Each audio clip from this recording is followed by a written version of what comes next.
How to use Google Trends for YouTube Shorts. Firstly, open any of your preferred web browser.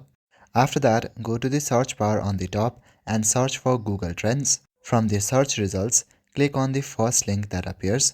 If you already have signed in to Google, then that account will be used as your Google Trend account. At the top right corner, you will see your location. You can change it now or later.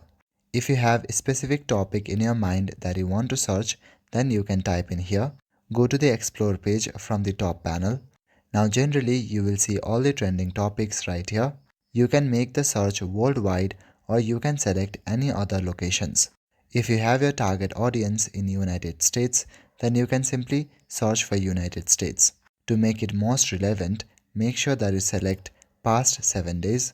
There are also different categories available. Look through all categories and select the category that you prefer.